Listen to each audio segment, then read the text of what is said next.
Bismillah ar-Rahman ar-Rahim. Assalamu alaikum. Today we will be doing a demo demonstrating clinic number 2, the procedure at clinic number 2. Just to recap on what we have done, in clinic number 1 we have finished the examination of the patient, and then we have made primary impressions. In lab number 1 we have asked the technician to pour those primary impressions and fabricate a primary cast.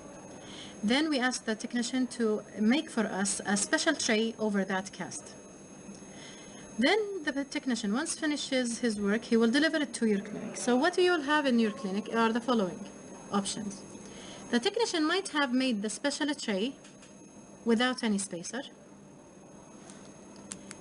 And if we're going to take a secondary impression without any spacer, this means the tray is closely in fit with the tissue. So the material will be, impression material, once we load it with impression material, this will be squeezed between the solid tray and the tissue. So when I'm taking an impression, it will be said that this impression is tissue compressive. The other option is that the technician might deliver the trays with a full spacer in place. This full spacer in place will be maintained until we finish what we call border molding. But once we want to take the impression, we're going to remove this spacer material. The removal of this spacer material will allow sufficient thickness of impression material. The impression material will not be pressed against the tissue a lot. It will be pressed, but with minor pressure. This minor pressure will not cause any displacement of the tissue, and this is called a mucostatic impression. So taking an impression, secondary impression, using a tray with a full spacer, this will be mucostatic impression. We said last week that totally mucostatic or totally mucocompressive situations on the long term are not beneficial to the patient. Because in a mucocompressive status, immediately all of the tissue will be compressed inside the patient's mouth once we deliver a denture, because the denture will be delivered over a compressed tissue status. So the denture will immediately go to the compressed state. The problem is not all tissue can withstand such pressure, and then we will have problems of resorption, pain if the nerve is crushed, maybe a twitch or some uncomfortable feeling, trauma if we have thin mucosa. So the compressive status will cause problems on the short term and the long term. The mucostatic situation, if we deliver a denture fabricated while the tissue are in their resting position, by time the denture will begin sinking into place because these tissues are compressible, and we will have long borders along with the pressure delivered to the ridges, because the denture will, while in function, while biting on the denture, once this becomes a denture, the pressure applied over the basal seat area will compress the tissue beneath because it is compressible, and we will have the borders hitting because they become longer as they are inserting more into the sulci, and then we will have on the long term the problems over the crest of the ridges and so on. So also we prefer not to select the tissue static impression. What we are doing is what we call selective pressure technique, meaning that I fabricate the tray in a way that I'm placing the spacer only over those areas that need relief. And we have discussed those areas: mid-palatine raphe, the rugae area, the crest of the ridges. If I have undercut areas with thin mucosa over them, these should be relieved. But otherwise, I'm exposing the tray to the compressible tissue that I am allowed to compress, because they have sufficient quality of bone, they have sufficient quality of mucosa over them, and they could withstand pressure for the long time, and this will prevent the resorption of the denture on the long term. So this is called selective pressure technique. So a partial spacer could be placed for this, or a tray that has been previously fully adapted to the cast. After we finish it, or while fabricating it, we make holes in it. These holes will act as pressure release areas where the impression material will escape through them, And so we will not have pressure on the areas where those holes are located. The only areas we will have pressure are those on the sides here. So this is called selective pressure technique. For your training purposes, we have asked you, one of you to do with selective pressure technique. We have asked you one to do the lower perforated and one student to do the relief of the upper. And you will be exposed to both experiences. So these now are now delivered to the clinic. So the trays have been delivered now from the technician. We have chosen the method of relief that we want for our patient. And these trays are ready to be checked inside the mouth. For this demonstration, we don't have the patient here, but what we usually do is that we check that the features that are present on the cast are also present inside the patient's mouth. Remember that we took a primary impression. That means in some areas we have not fully recorded the details of the basal seat area, and we need to take something more accurate. So we said that we need what we call a secondary impression. For the secondary impression to be done accurately, we try to concentrate on the borders first, and we take an impression of the borders only, and we call that border molding.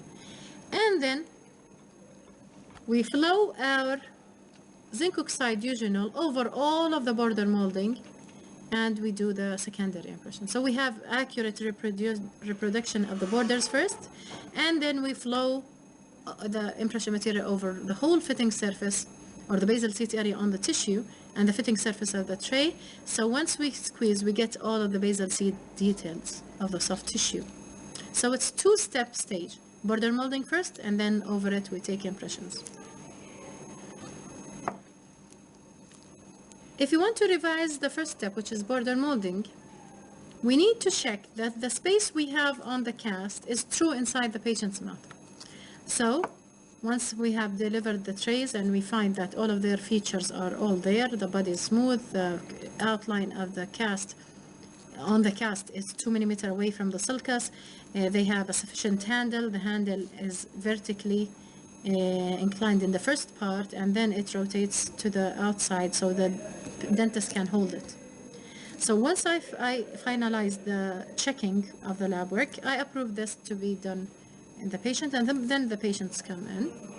I go back and check the tray inside the patient's mouth, because sometimes on the cast they look beautiful, but once inside the patient's mouth, some patients have hyperactive tissue, can move a lot around the denture area.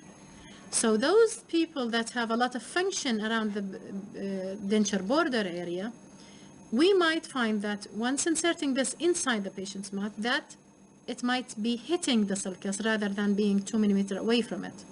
So inside the patient's mouth, I began checking that all of my borders are short than the patient's mouth. If any border is touching the sulcus inside the patient's mouth, I bring my bear and reduce it to make sure that the border is all continuous inside the patient's mouth. For border molding step in the clinic, you will have from the dispensary what we call a green stick material. Green stick is a type of the compound. It's similar to the compound you have earlier in the primary impression. But this is a low fusing, meaning that at a lower temperature it will fuse and it will become playable at lower temperatures, so it's easier to manipulate than this type. This has more filler in it. So it's called the green stick. It's a type of impression compound. It has wax in it, and it has fillers, and it has, of course, the color which is produced, which is green. A flame, and it could be, this is an alcohol torch, but you can use any type of point flames or Hanau torches. These are the trays ready, checked from inside the patient. If we are using the type with perforated trays, it's better to close the holes at the border molding stage using utility wax. So we can close the holes to make sure that we have done our border molding correctly. Because one of the checks we need to make while we're doing border molding, that we have enough suction inside the patient's mouth. with holes, we will not feel the suction inside the tray, so we close the holes. We continue closing all of the holes using utility works. We also have the green stick material, we have a lacrum carver, we have a blade, it could be a surgical blade or regular blade. We have warm water.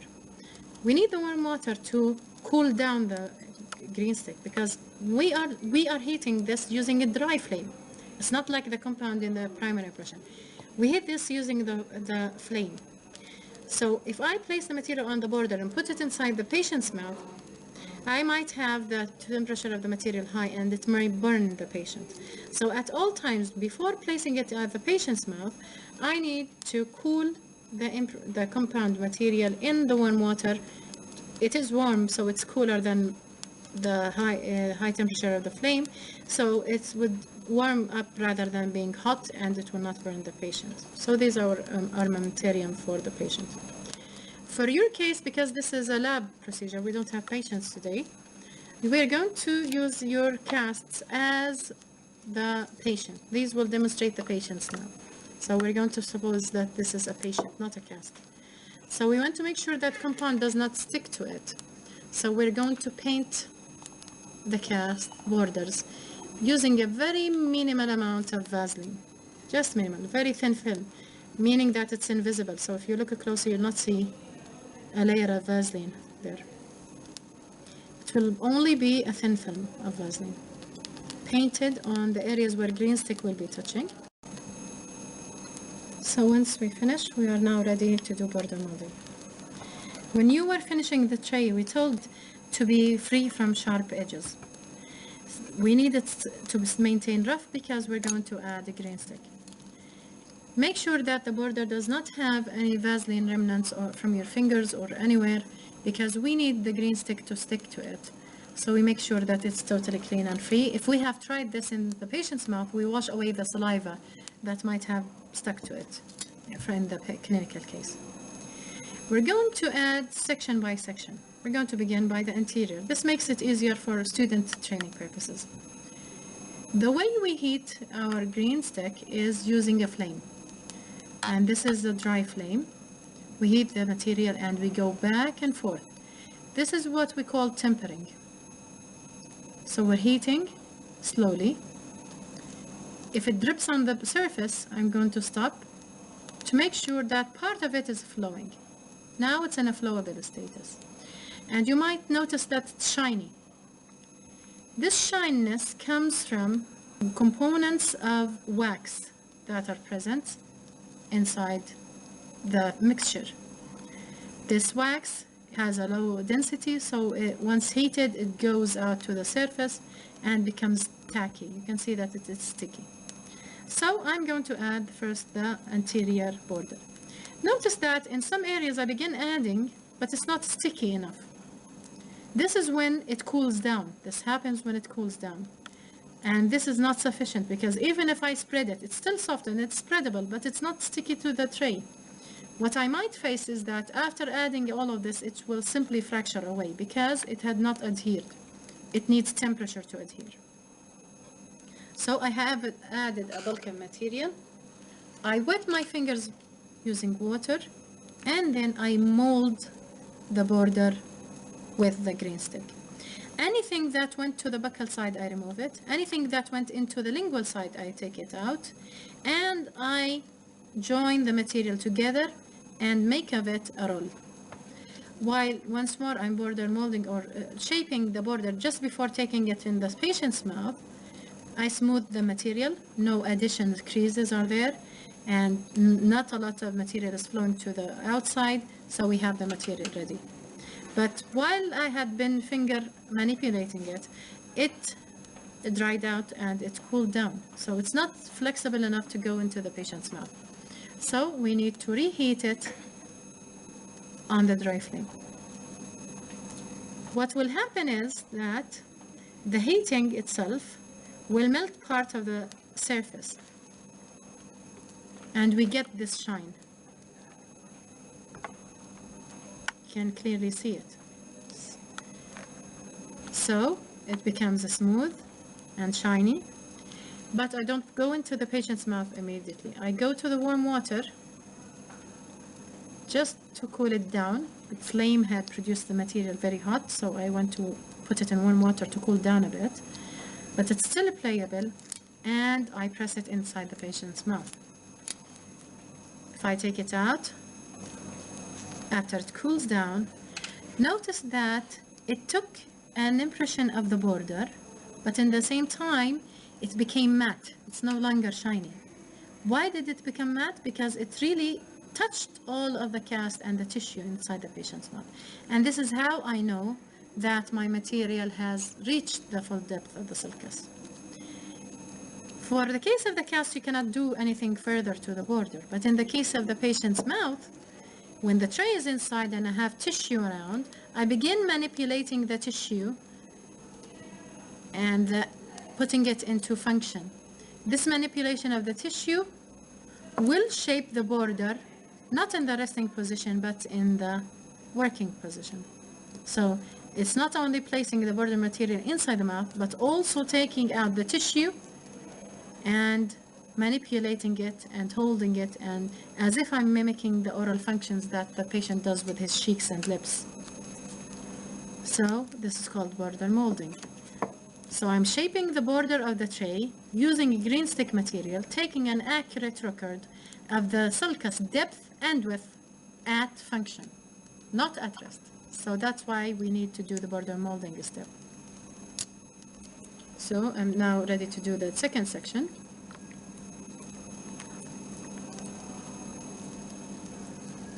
So I'm tempering the green stick.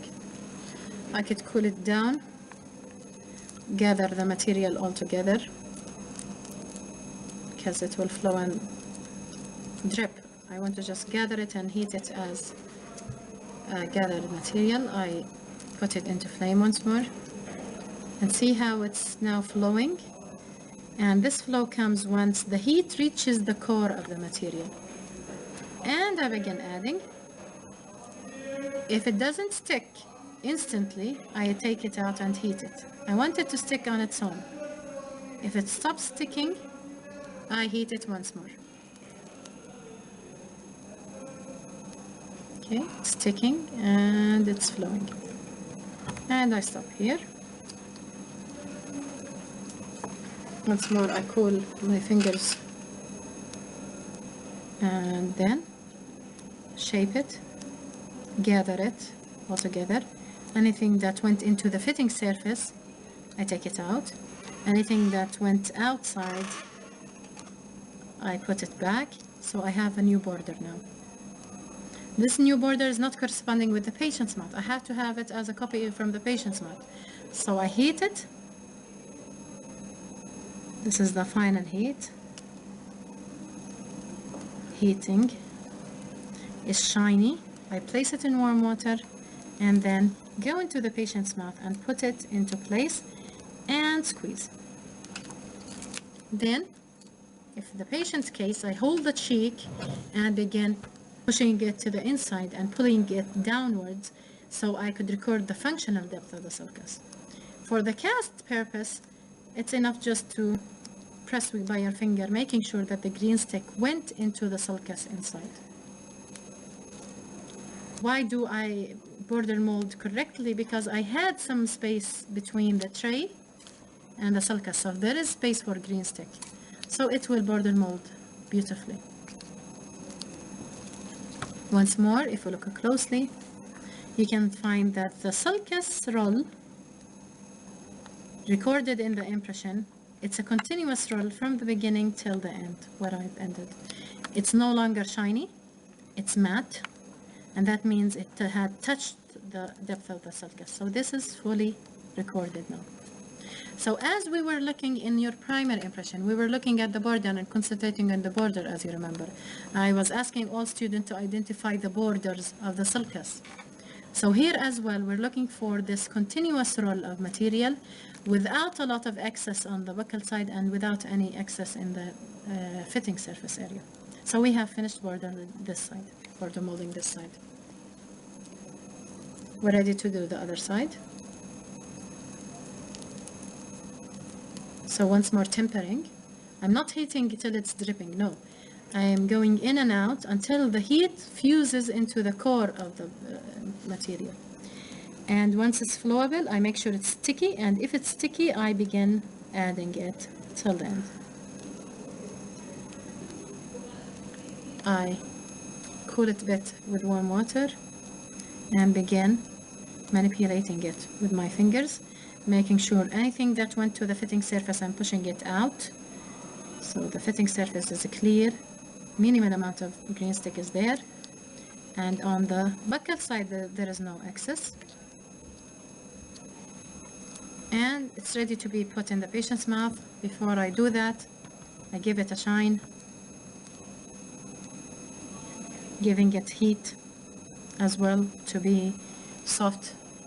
Put it in warm water to cool down a bit, not to burn the patient, and then put it inside the patient's mouth and then border mold. On the cast, we're going to press it by our fingers, but in the patient's mouth, this is the upper, we're going to pull down the upper lip, go back and forth with it, and do this circular motion with the lip. So I hold the lip, put it down, and begin doing a circular motion. This will mimic the patient while he's whistling or blowing. The lip comes lower and the sulcus itself comes shallower than the resting stage. So this is what we're recording. Once more, it's the functional depth and width of the sulcus. At function, of course, not at rest. So once more, we have border molded the material and the excess went to the outside. Continuing with the other side.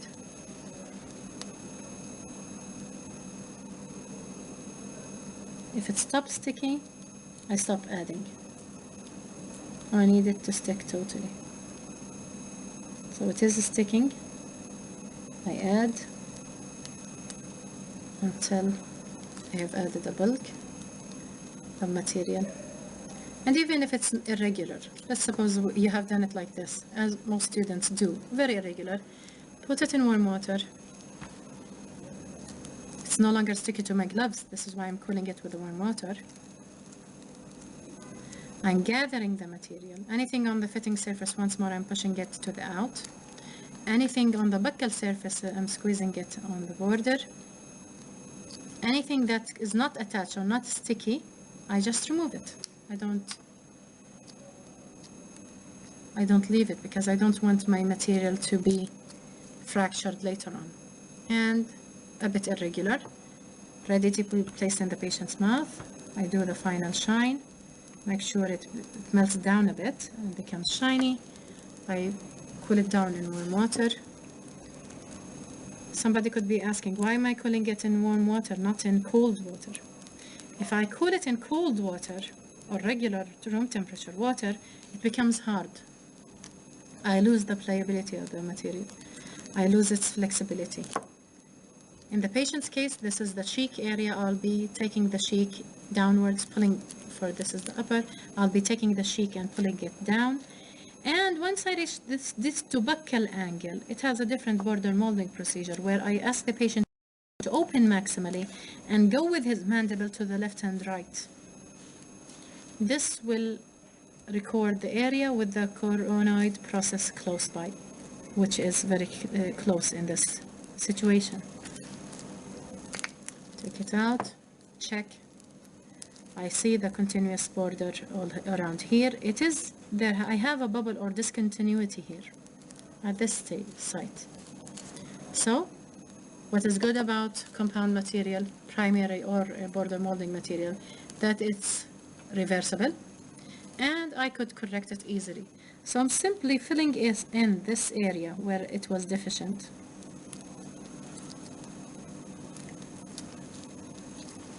Heating it, cooling it in warm water, pressing it, and then pressing once more with my fingers, spreading the material into location.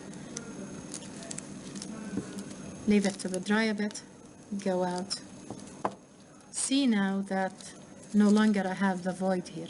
It's now missing. I have filled it in with the addition of the green stick.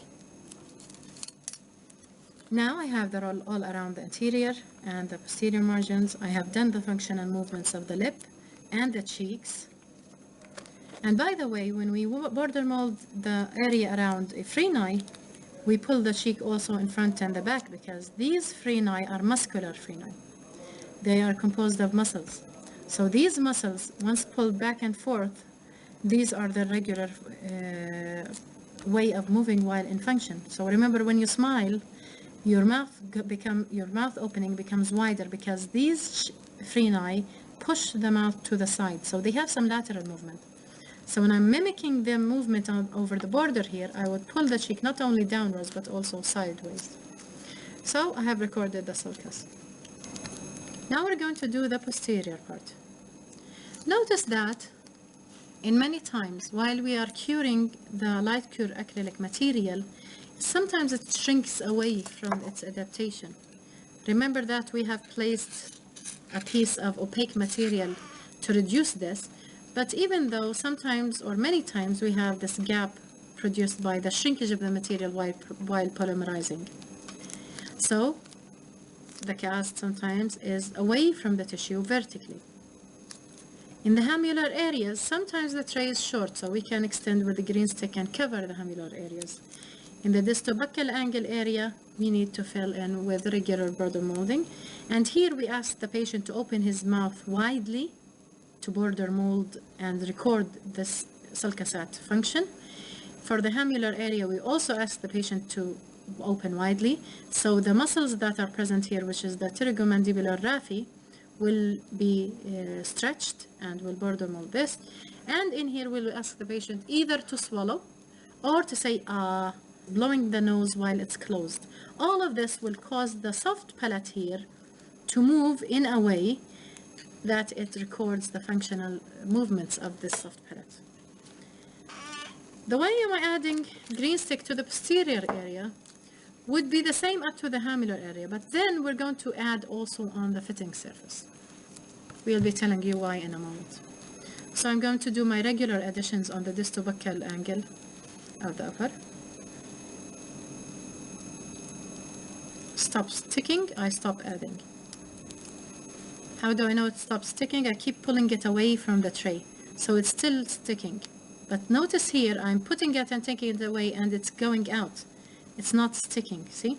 Even it's still flowable and it is workable, but it's not sticking. So if I add to this, while it's like that, what will happen? It might fracture later on. So let's say that the first time I add, it's like a glue layer, and then the second time I'm adding bulk to it. So once more, the distobuccal angle, I heat it, I gather it, so whatever had flowed inside, outside, I make it as a roll, a beautiful roll. I remove the folds and the creases in the material. It's ready to be put in the patient's mouth. I add to it the final shine. I put it in warm water, and then I press it into place inside the patient's mouth. The patient, I would ask him to open maximally, and for this side, I ask him to move the mandible to the left and the right. What happens is, while the patient is moving the mandible to the left and the right, what we call the coronoid process will come close to this area, and it will border mold the width of the sulcus here.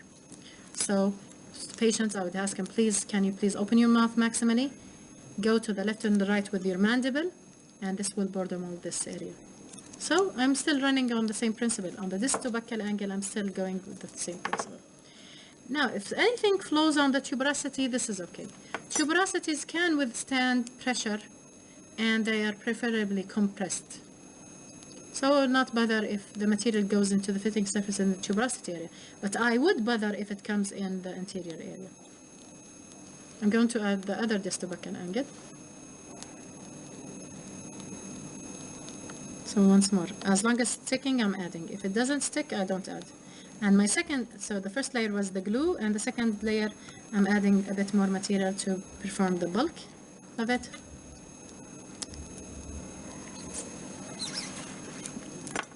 Construct the bulk of it. So I'm putting it to a flame. cooling it down a bit with warm water, gathering the material, removing excess, rolling it into a beautiful roll form, giving the final shine, putting it back. Notice that I'm putting it a bit vertically here, not horizontal, because the hemianal notches are deeper than the tray area. And let the patient open maximally and go with the mandel to the left and the right. The coronoid will close here and border move this way. Once it's cool enough, I could take it out, and I find that still the border is continuous now. If anything is on the fitting surface, I could simply take it away. I could heat my lacron carver. I could do it with a blade and make sure that the fitting surface here is clear. So I can do it at the beginning when I'm molding the material using my fingers, but I could also do it later once it cools down using a lacron carver. So it's now all away. Now, in the area in the middle, I not only add the material to the border, I'm also adding it onto the posterior part of the hard and soft palate, the firm soft palate, because we know this is the hard palate, but here there is a beginning of the soft palate, but it's still not mobile. This area is made of glandular tissue, so it's the posterior part of the palate that is not mobile. It's composed of glandular tissue in this area, especially in this one. And I'm going to use these glandular areas to do what we call a post dam. So an extra pressure over the fitting surface there is recommended. So to do that, I'm not only adding the material to the border as I'm doing the first glue step, let's say. I'm adding the first layer on the border itself. But the second layer, I'll be extending the pressure material or the border molding material to the non-mobile part of the soft palate. So I'm adding over the fitting surface of the tray here. Take away excess material. It's not looking beautiful, but once more I heat it, cool it down a bit with warm water, mold it by my fingers, removing all of the excess, gathering the material by my fingers, spreading it, not in the mid part. I tried in the mid part to keep it on the fitting surface free of material. I spread it only on the both sides of the rafi, not in the middle. The middle, I'm trying to reduce the amount of material on the fitting surface. So this is the compressible area, ready to be loaded in the patient's mouth. I warm it once more. Now because it's a bulk, I need to temper it for a longer period of time. I'm tempering it twice or 3 times until I'm sure that the material is flowable enough. And once ready, I cool it down in the warm water. I go into the patient's mouth and I press vertically first, and with my fingers I could also go into the patient's mouth and further press this area towards the tissue.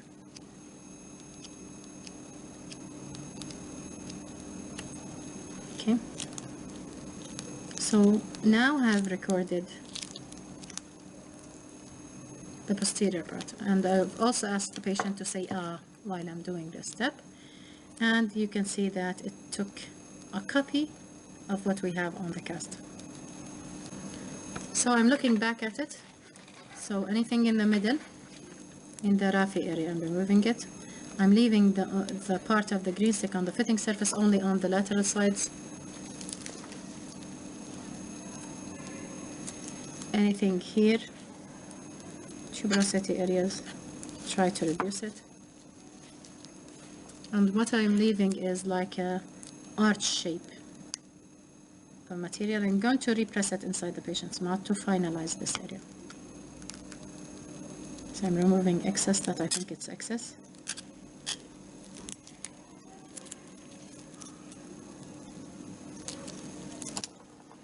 I'm heating it once more, tempering it.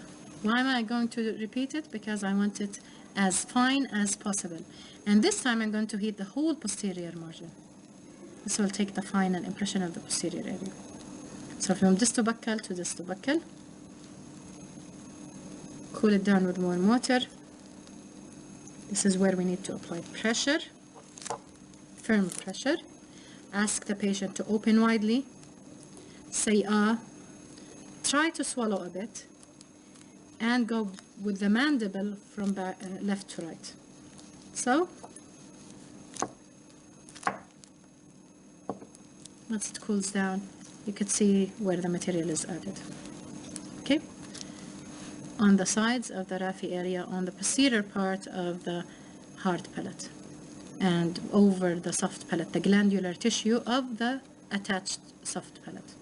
So this is border molding ready. We check for its sufficiency in the patient's mouth, but after everything has cooled down, I've noticed that the borders are all there, continuous. The freni, labial frenum and buccal freni are clearly imprinted on the borders. The palatal area is covered. I go inside the patient's mouth and then try to remove it and check its retention. So if it has a good suction into place inside the patient's mouth, and I could not easily remove it, that means we have what we call a border seal. And this is one of the features of a correctly border molded tray, that's stuck in place, not by the green stick, but by the suction.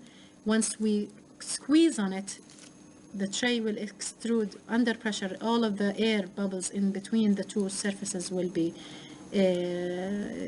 pushed away, and what we will have is a thin film of saliva and the tray and the borders sealed very well, so they act as a suction cup, so the tray is easily adapted to the patient, pressed into place, and then it becomes retentive. That's what we call seal, border seal.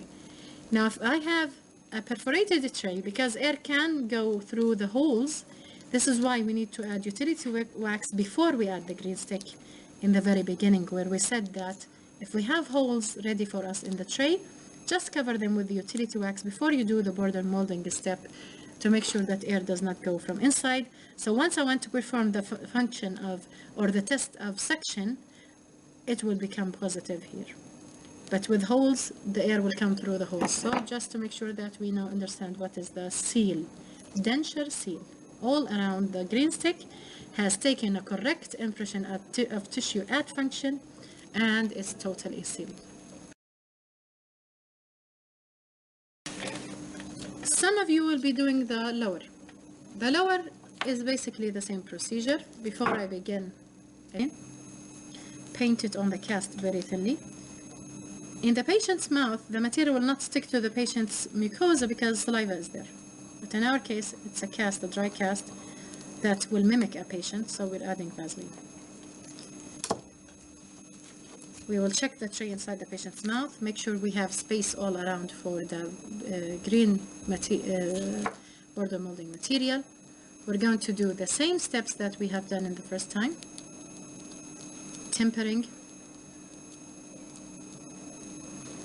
adding the first layer, which acts as a glue.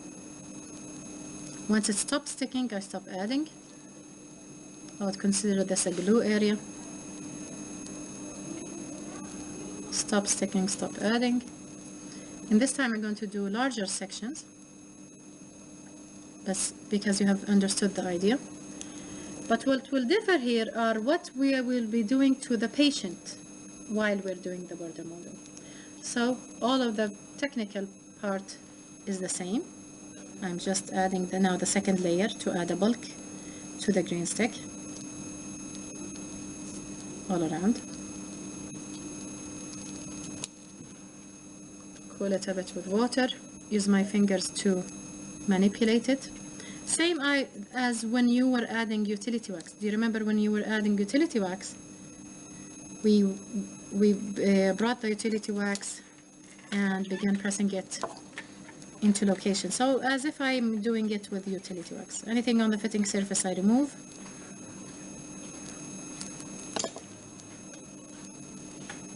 More hand shaping finger shaping of the border, make it more uniform. And once I feel it's suitable to be placed in the patient's mouth, I heat for the final time. I make sure that it's thoroughly heated. Cool it down a bit with warm water.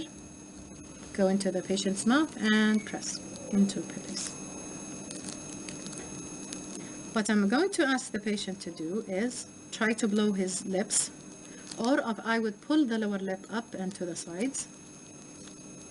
I would take the cheek up on this side, the cheek up on this side, and laterally to border mold this area.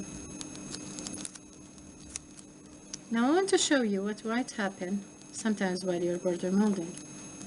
If you could look closely there, you find that this area did record the sulcus well, while this area is still deficient and irregular, and the shining of the material that we have produced by the flame is still there.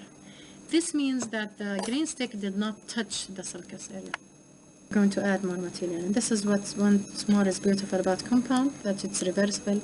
I could add, I could remove, and it's a very flexible material to manipulate in the dental clinic. So the material was deficient in the first time, added more material. Lower sulcus is a bit tricky sometimes because it is thin in comparison with the upper. So ask the patient to raise the lip, go back left and right. I will hold the cheek and pull it up and to the left and the right. On the cast, we just manipulate it by my fingers, pressing it toward the sulcus and then checking the border. Now you notice that the roll of material is now continuous around the border. Any excess that went on the buccal surface, we could easily remove it using the lacquer cover. So once more we heat our instrument, we remove the excess here. Because if we don't remove it, sometimes this excess material on the buccal side or labial side might prevent the material to flow away from areas where it is long. So we just remove the excess. I would heat it once more. Go inside the patient's mouth and further press.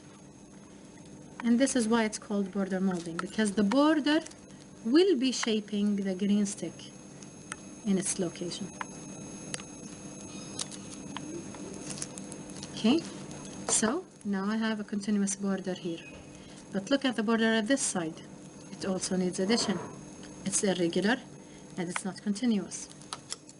Use the old and new green stick material. I could heat this as well. It will become also sticky. I add now my new bulk of material over the border. So the first layer will act as a glue, the second layer will add the bulk. I heat it, give it a shine, put it in warm water to cool it down a bit, and then place it in place. I'll ask the patient to raise his lip, lower lip, or I will pull it and go back and forth, left and right.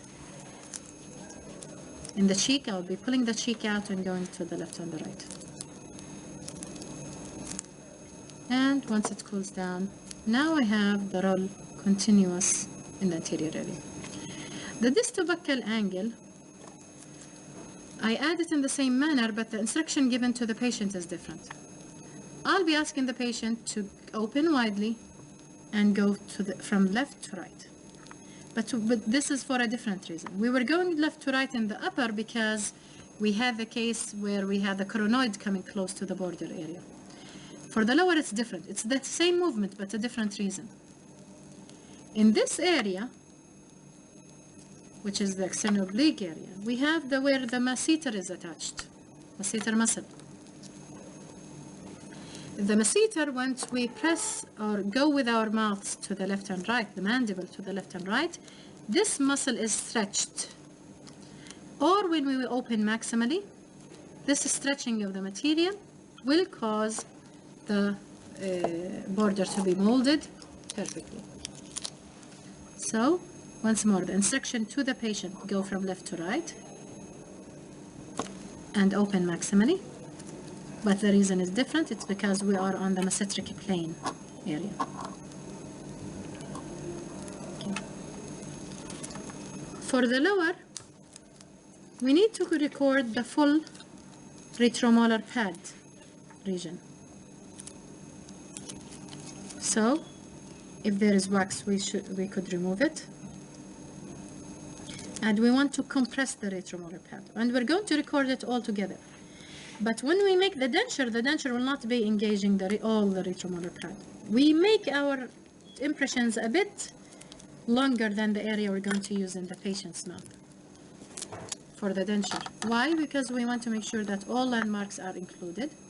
So in the retromolar pad area, I'm allowed to add the green stick on the fitting surface together with the area, the posterior. Heat, give it a shine, cool it down a bit, go into the patient's mouth, and the instruction here is to open widely. The same thing, the trigomandibular raphe muscle here will be stretched and it will mold the border in the posterior area. And the pressure applied on the retromolar pad will take it in a compressed status. It is made of glandular tissue and a fatty pad inside, so fatty tissue as well. So it's compressible, and this utilization of this function is good. So this is retromolar pad. Now we go into the lingual pouch. Let me just finish the left side, the other side. It's my left, but the patient's right. Okay. Add in the green stick material.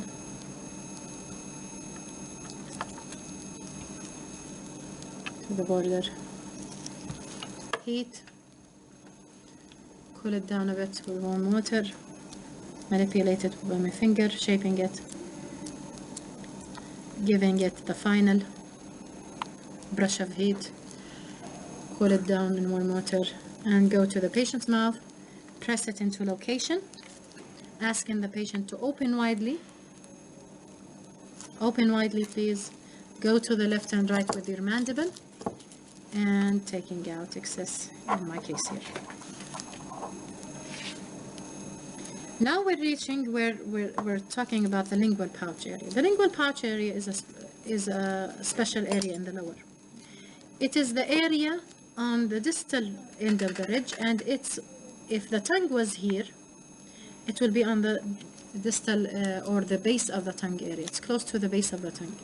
This area is deep. It's deeper than the buccal. It is the main area that provides retention for denture. So we need to record it well. So we're going to add in the same manner. The addition, in terms of addition, we're going to add the same way, but the instructions to the patients are different. So lingual pouch area, I add green stick. So the first layer is a glue. If it stops sticking, I stop adding. I add a bulk to the material. Heat it. Manipulate it by my fingers. Gathering the material together. Making sure nothing goes to the fitting surface. Anything on the fitting surface, I remove it. I gather it all together. But look how am I building the material. You remember that some of you faced the problem where the compound did not go into the lingual sulcus. So this is how we force the material to go into the location we want. We build it vertically. So this is lingual pouch built. The lingual pouch has a posterior part, middle part, and anterior part to it. Each part has a different instruction, so I'll put it in the patient's mouth. Ask the patient to do the following. First of all, to open maximally. Then protrude the tongue as much as possible anteriorly. This will press this side where the glossopharyngeal muscle works. Swallowing will activate this part, which is the deepest part of the lingual pouch. Moving the tongue to the left and right and swallowing will activate this anterior part. So if the patient does these, I would have recorded the lingual pouch perfectly. On the other side, so one by one, drawing out the border, going with the sticky layer first, adding a bulk of material here So I add a bulk. I need sufficient amount of material here. Warm it up, or cooling it down, which is the actual case. Using warm water, I build my material, gather the material by my fingers, shape it vertically, give it the final shine, cool it down in warm water, putting it in the patient's mouth. While I'm in the patient's mouth, I ask the patient to raise his tongue while I'm putting it. I squeeze it first into place, ask the patient to protrude his tongue. It will activate this muscle here, glossopharyngeal. Say ick forcefully or swallow. It will activate the deepest part and the anterior part of the lingual pouch. So these are now manipulated and the sulcus is recorded there. This is excess material. I could simply just remove it by a heated instrument going down here, and I only leave the material inside the sulcus. I don't want excess material.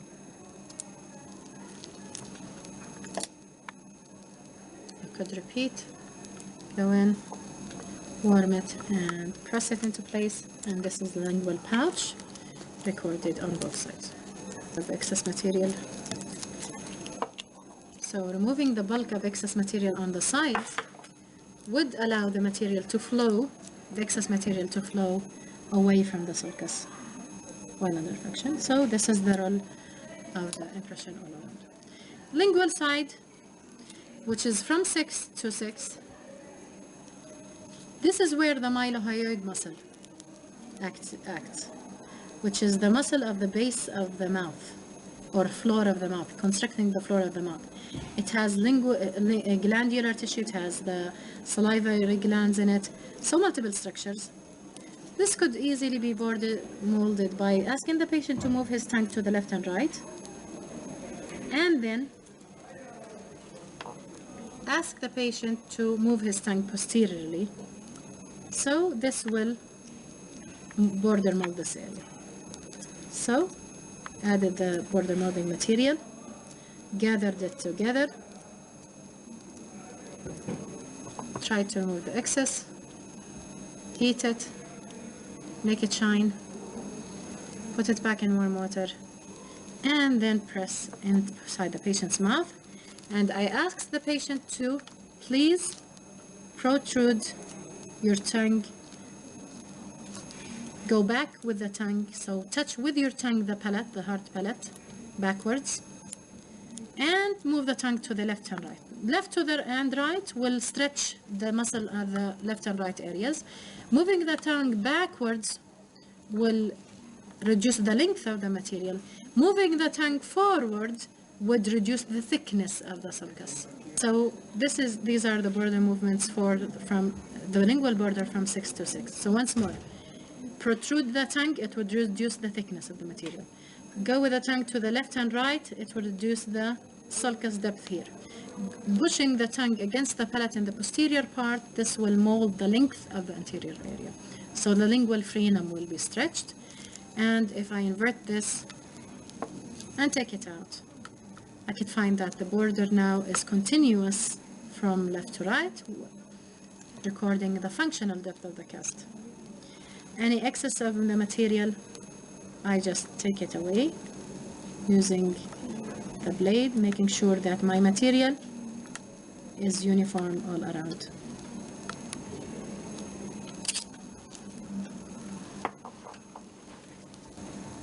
So you can notice now that the material is following the depth and width of the sulcus all around without any excess material. The continuous roll is all present all around. I could do a final border molding, just heating everything up on all the borders, just a quick one. Go into warm water and do my final squeeze all over the tissue. And in the patient's mouth, I'm going to give them all instructions at once.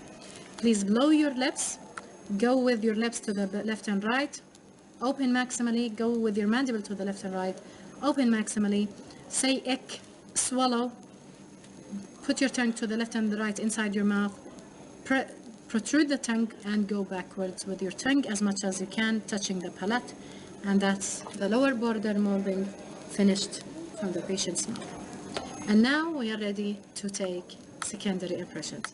This will be the work for today. Those that have a lower impression are going to border mold the lower. Those of you that have an upper impression, they're going to border mold the upper tray. And then we're going to go to the next step, next lab, where we're going to take impressions and do the boxing. Thank you.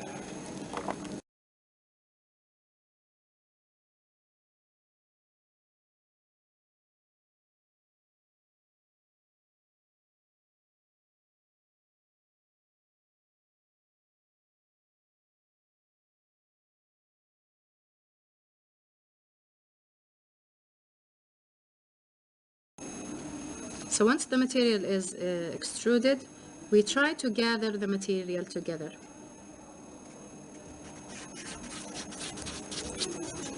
Joining the two pastes, and we begin mixing until the material becomes uniform in color. We could first mix them, and then we begin squeezing them towards the pad, spreading them on the pad and squeezing them, and then gathering the material once more. We'll take up any material that has not been mixed and we further mix it. So further mixing, and then spreading.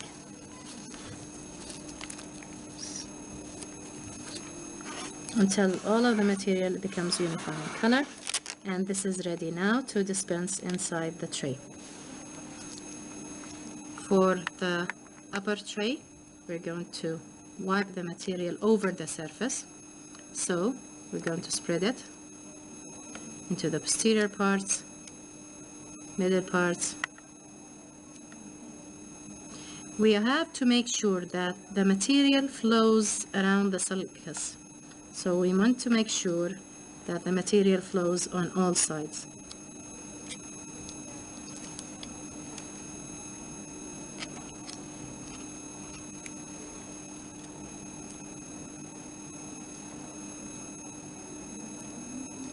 We spread the material, making sure it has even thickness all around.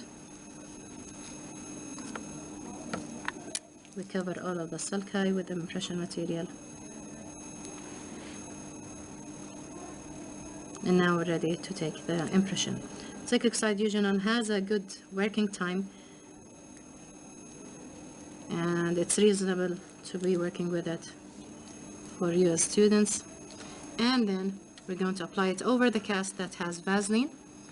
So if it was the patient's mouth, we would first seat the tray in place.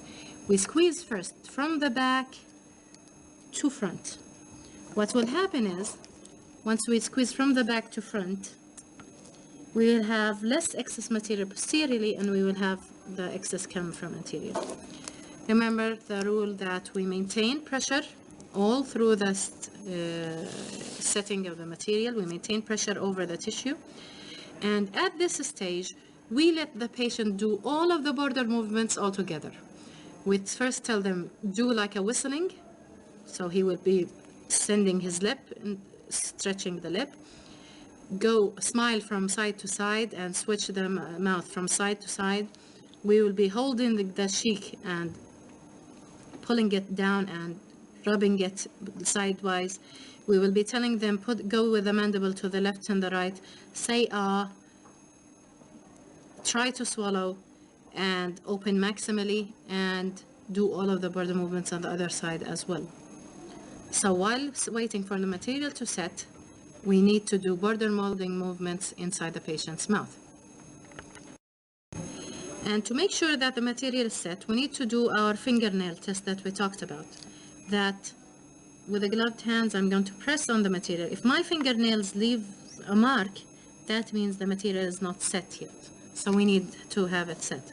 Inside the patient's mouth, it might set a bit faster from the mixing pad material, because the warm mouth increases the setting reaction, and it will reduce the setting time as well. for the lower, I'm going to extrude the material in lines. Want sufficient material.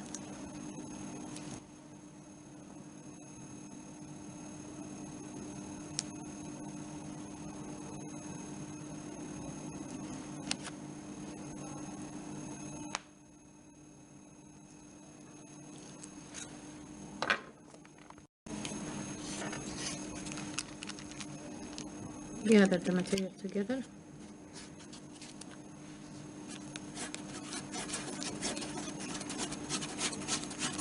First mix it, spread it, gather, spread,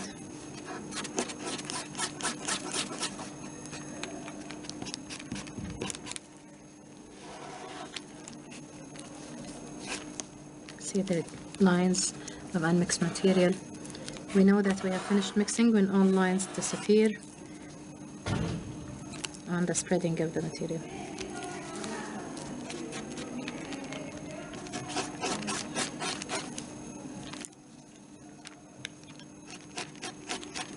Once it's uniform,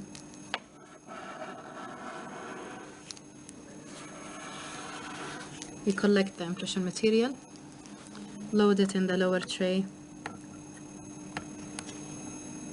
going to wipe it into place.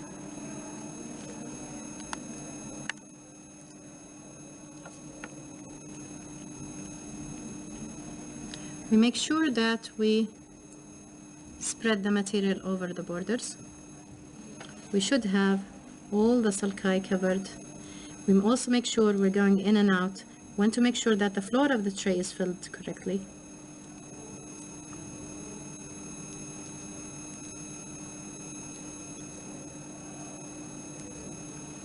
We fill on all of the borders.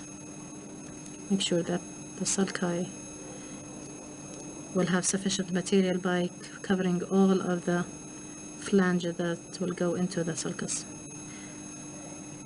especially the lingual flange, where usually we have a lot of space in the lingual pouch area. Okay, so the material is loaded. We center it over the cast that has been applied with Vaseline. We first seat into location before pressing. We make sure that we are correctly located. And what I want you to really look closely at, see how once I begin squeezing, we begin squeezing usually the impression material from back to front. I want you to see how the zinc oxide jejunal is squeezed out of the hole areas. See how it's going out of the holes? Okay, this reduces pressure on these areas.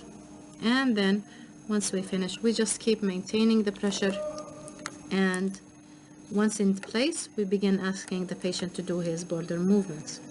So all of these movements, we do them in the impression as we have done them in the border molding. We have many students asking that we have already done those movements in the border molding. Why repeat them in the impression? That's because once the patient goes back to rest, the sulcus depth goes back to go into its deepest location. This deepest location is not the one that will stay all the time while the patient is in function. What will happen is the denture might be overextended, and if the patient does a movement with his lips or cheeks, the denture will be taken out. So we make sure we record the functional depth, not the resting depth of the sulcus. We maintain our pressure and do our finger test. For the upper, we need to test that it's set. So we do our finger test where we, with our fingernail, we just press into the impression. If my fingernail leaves no mark, that means the impression is set. Also, I could use as an indicator, I could use the spatula material. If the material is set here, definitely it's in the mouth more set because the mouth is more warm. So we make sure that the material is set before we remove it from the patient's mouth. Now we're ready to take it out. In the patient's mouth, because of the presence of saliva, removing it might be a bit easier from what we're going to do now, but on the cast we have to just press it outside until we separate it from the cast. Vaseline here helps us to separate it. Notice that the impression should be checked for quality. What is the quality we check for impressions? We're checking to have a continuous roll of material in the sulci. We check that we have the anatomy clear, so I could see the buccal freni notches here, have left notches here. The labial frenum has left a notch here, the buccal freni here. The surface had recorded the rugae area, the tuberosity areas, they are the same as in the patient's mouth. A very small bubble is acceptable. The hamular notches are well recorded and clear on the impression. I could add a step in the patient's mouth. Suppose I have a patient, the patient is here. I also could measure what we call the buccal pouch. So I go with my finger in to the buccal pouch and record how much this length is. And then come to the cast opposite to the side, because this buccal pouch corresponds with this side. I go back to the impression and use that measurement and measure. So it will tell me, did I go into the full depth of this sulcus or not? So I'm pressing inside the patient's mouth, I take a measurement, I compare it with the area corresponding with that, and I find that I have recorded it. If I have found that my finger goes in here more than here, that means it's under-recorded. So what I could do in the patient's mouth, I could add green stick border molding material to fill in this space. So this is the check we do. The surface is continuous. My minute bubbles are acceptable. If larger than this, I might correct it using some green stick, add a bit of green stick, put it back into the patient's mouth and press it, and come back and remove any excess on the fitting surface. This might be sufficient. If it's larger than that, we need to repeat the impression. If sulci are not present, if it's only on the length of the sulcus, we could add a green stick. If it's on the sulcus and some of the structures here, it's better to repeat the impression. So the cases where we have what we call high vault, patients that have a palate very deep, might also have a big bubble here. We could add impression material inside the patient's mouth on the palate before loading the tray. So that's done with people with a very high vault palate. So we make sure that our impression is perfect, and this is ready to be disinfected and sent to the lab. Zinc oxide eugenol is a material that is stable. It could withstand soaking in disinfected materials, and we disinfect it in a medium strength disinfectant, and we could soak it there. To show you common mistakes that we might have with impressions that we have done, you might find the following problems. For example, here we have a good sulcus. Suddenly the sulcus discontinues.